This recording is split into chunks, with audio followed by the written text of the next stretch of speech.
capital. Santi Solari sacked as Real Madrid coach today. Zinedine Zidane is back in charge of the club, signing a contract until 2022. Let's go out to Sid Lowe, who's outside the Bernabeu, who's at the press conference where Zidane was presented. Sid, how did this happen? We thought it was going to be Mourinho, didn't we?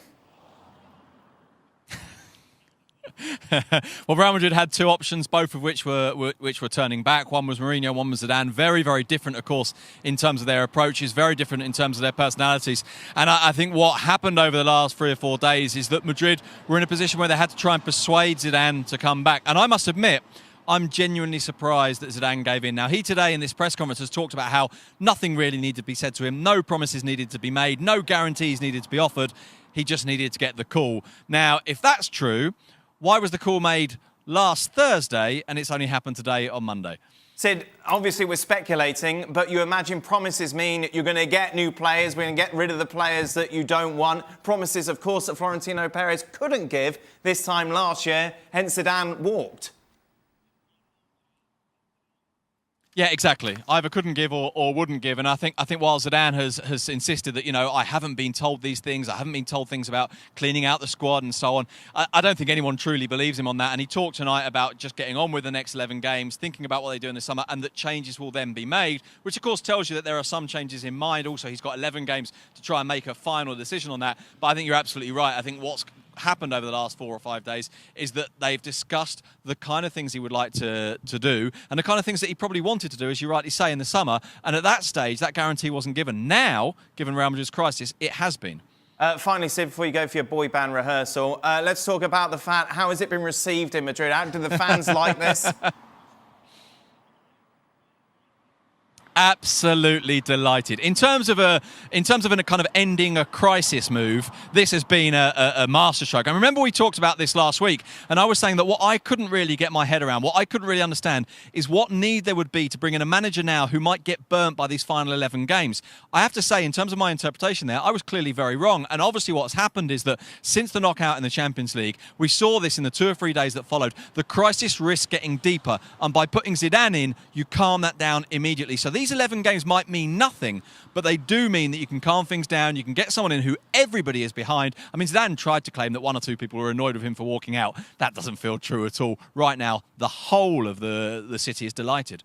Sid Lowe, thank you very much for your thoughts. Just a reminder, Zinedine Zidane had a phenomenal record with the club. Of course, in the Champions League, was so successful. He's back for a second stint, gentlemen.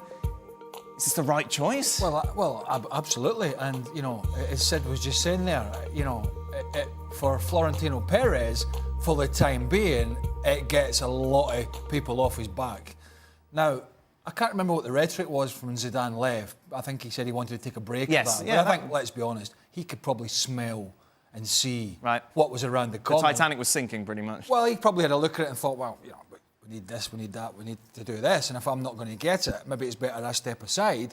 And if he's really clever, and I don't know if this is the case, he maybe could have foreseen that it was going to be a struggle, and that down the line he might have an opportunity to come back in and let somebody else just take the pressure, be it Solari or Lopetegui. And he comes back in now with a big job on his hands, but, without any real pressure between now and the end of the season, because he'll just say, listen, I need to rebuild this in the summer. Yeah. Genius moves from both parties. Really? From Florentino Perez and Real Madrid, it looks as if, and this may be surprising to some Real Madrid fans, that there may be a plan in place. Yeah. That indeed you're making a decision based not only on what happens next weekend, but what happens in the long term with Real Madrid. It feels as if you're bringing Zidane back is because now you've assured him that we're going to make this transition and we're going to make the changes that need to be made that we couldn't make last summer.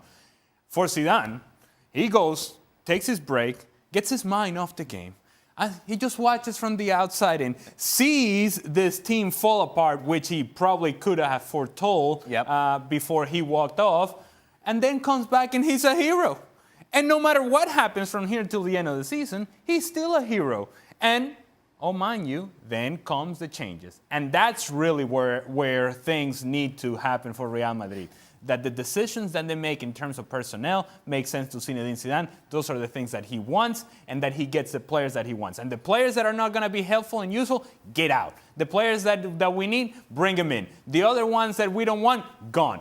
All of that needs to happen, and Zidane seems to be the calmest person to make this happen. This man was outstanding today in the press conference. Everything was a smile. He didn't even dress up for the press conference. No, look at the pants. Are you kidding me? So he just looked so calm, and everything was so welcoming, and everything. Nothing to see. I love this club. This is fantastic. It's great from everybody. I mean, apart from Gareth Bale, it seemed pretty much he got on, had a good relationship with almost everybody. Yes. Hence one of the reasons he was able to be so successful. I mean, it's well documented him and Bale didn't particularly get on, and Bale spent a lot of time on the bench. However, that kind of cosy relationship now that brought him success is going to have to be broken up. Yep. Because as Ali said, he's now going to have to take a real hard-nosed look at this now and say, him and him need to go.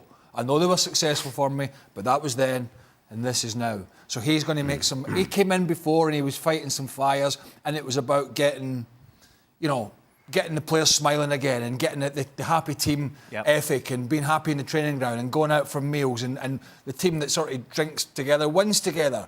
But that's not the squad he's taken over now. No. He's now taken over an embattled squad of players. I've had Ramos out. I don't know what Ramos was doing today.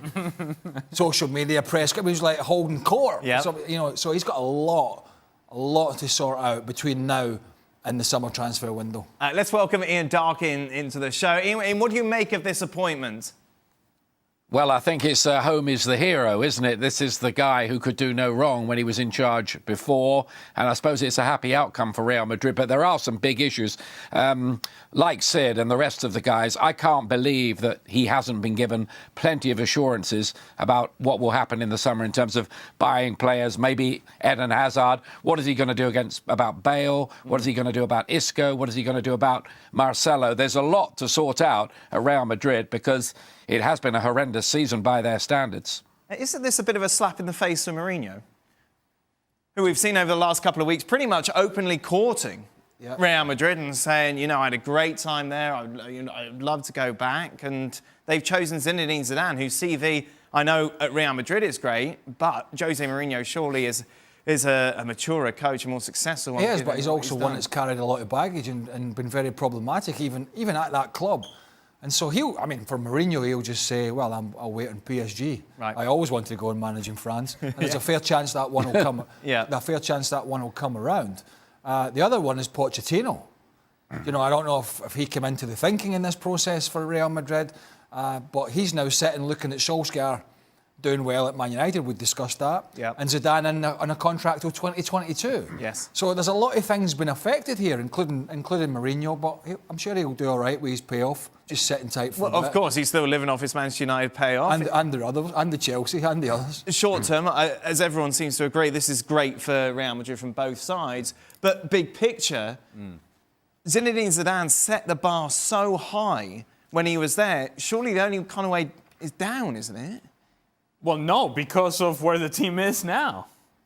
You look at a team that is on life support, and the standard of Real Madrid is much higher than everybody else's. And so, therefore, where the team is now, as currently constituted, Zidane walks in and makes this team successful next year is... Again, it's a perfect scenario for Zinedine Zidane because the bar is incredibly low. I mean, we're talking about a team that has nothing to play for from here on to the end of the season. And so that's not the standard for Real Madrid. So he's walking in, and because there is pressure to perform and put together a team, he can then say, in order for us to be the team that we were, we need to make these changes. And who wouldn't listen when you are where you are if you're Real Madrid? Well, my memory's not great. Was it three Champions Leagues? 3 Champions Leagues. Right, but they didn't win La Liga. No. Right. Now, there's the carrot. Yes. And, we know how important Champions League is, but whenever and it was about a year ago, we spoke to our colleague, Steve McManaman, former Real Madrid player, and said, what would you prefer to win? Yeah. As somebody that played for Real Madrid, and Champions League or La Liga? And he said La Liga. Yeah. So I suppose... Which Zidane was saying a lot as well during his tenure, because obviously they've been successful in the Champions League, but Barca have dominated. So that's the big thing to start winning that. I mean, it's a win-win in terms of a PR exercise, but in terms of what he's got to do on the field and what he has to do in the transfer window is huge. We haven't heard from Santi yet, by the way, if he's going to come back on the show now. Well,